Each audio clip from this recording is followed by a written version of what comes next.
Bonjour à tous et bienvenue dans cette vidéo ASMR sur les échecs.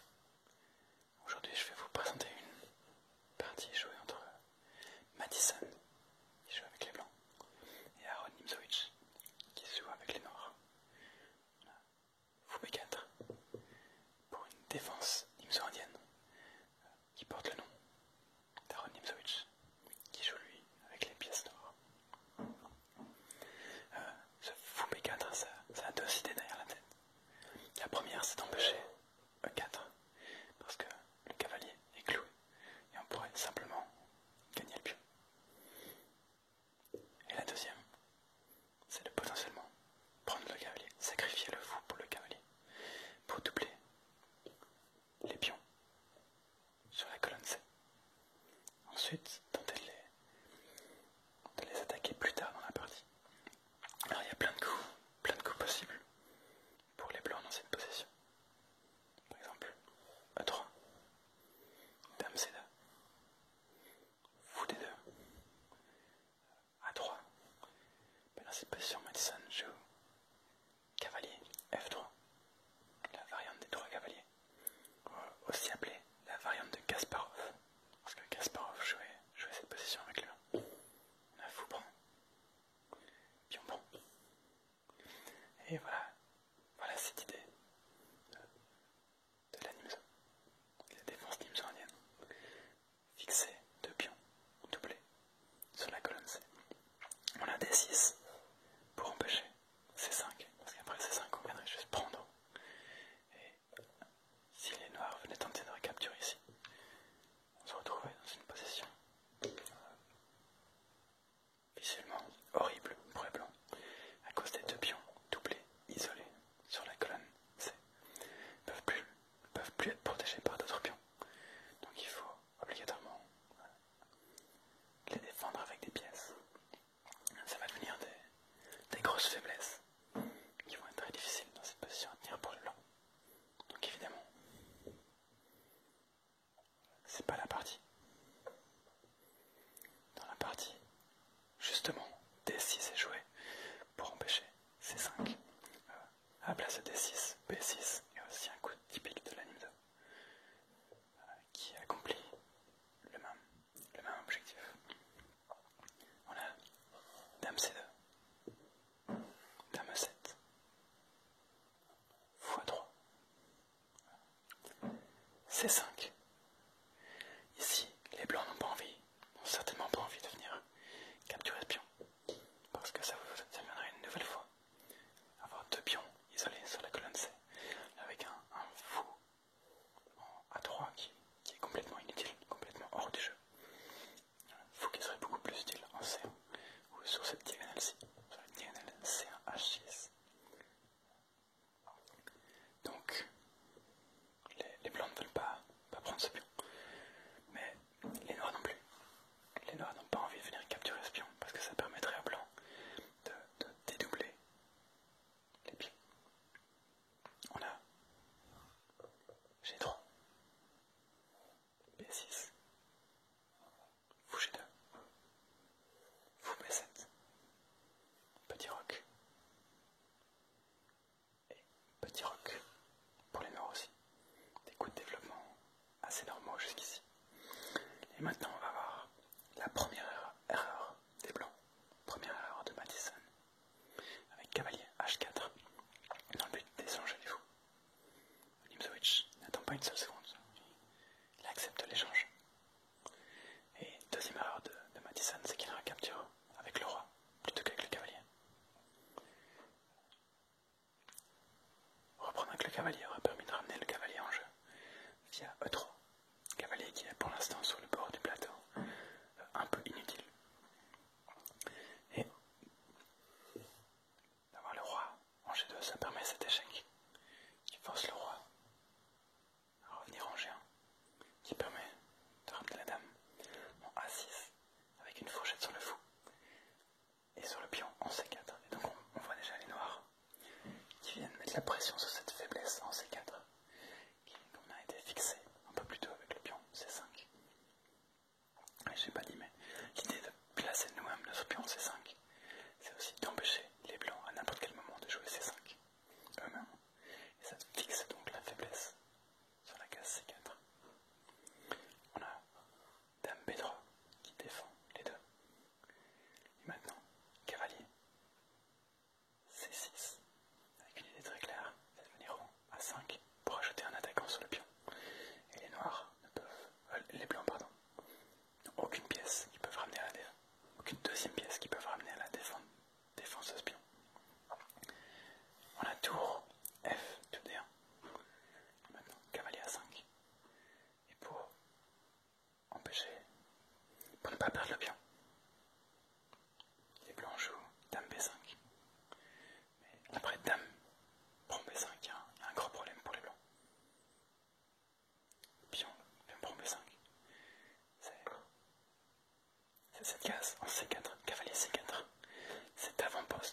G2 qui menace de revenir en E3. Cavalier G2 qui menace de venir en E3 pour déloger ce cavalier en C4. Cavalier qui est tellement monstrueux qu'il faut faire quelque chose pour les blancs. Sauf que cavalier D5 vient empêcher ce cavalier de venir en E3. Cavalier E3. Cavalier bon C3. Cavalier bon C4. Et on viendrait capturer la tour. Et on aurait une qualité de plus. Ce que les noirs, ce que les blancs ne veulent pas. Ce serait une position perdante pour les blancs. Donc évidemment, pas de cavalier E3. Mais on attaque toujours le pion C3, donc il faut le défendre avec tour D3. On a ensuite tour F, tour A1, doubler les tours. Attaquer maintenant le pion en A2. On commence vraiment à sentir la position fébrile, très fébrile même, des blancs. Et on a ici l'erreur ultime de Madison, avec E4, pour tenter de chasser le cavalier, et de retirer un peu de pression sur la position. Sauf que Nimzowitsch ne va pas bouger son cavalier, mais bouge l'autre, avec cavalier E5, attaque sur la tour. Si la tour recule en E2, il y a la fourchette en F3. Si la tour retourne en D1, et juste cavalier prend C3, le pion en A2 va être indéfendable, parce que le cavalier aussi attaque la tour. Cette position-ci, ce serait par exemple, hop, position avec deux pions en moins, parce que ce pion-ci va tomber. Avec toujours les pièces noires extrêmement bien coordonnées. Le cavalier au centre du plateau, les pièces blanches dans le pétrin. Ce serait une position complètement gagnante pour les noirs. Et c'est pour ça que dans cette position, Madison abandonne, que Nimzowitsch gagne la partie.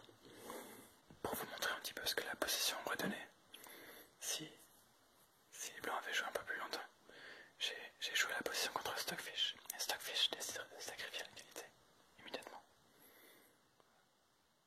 Non, pardon. Sacrifier la qualité, comme ceci.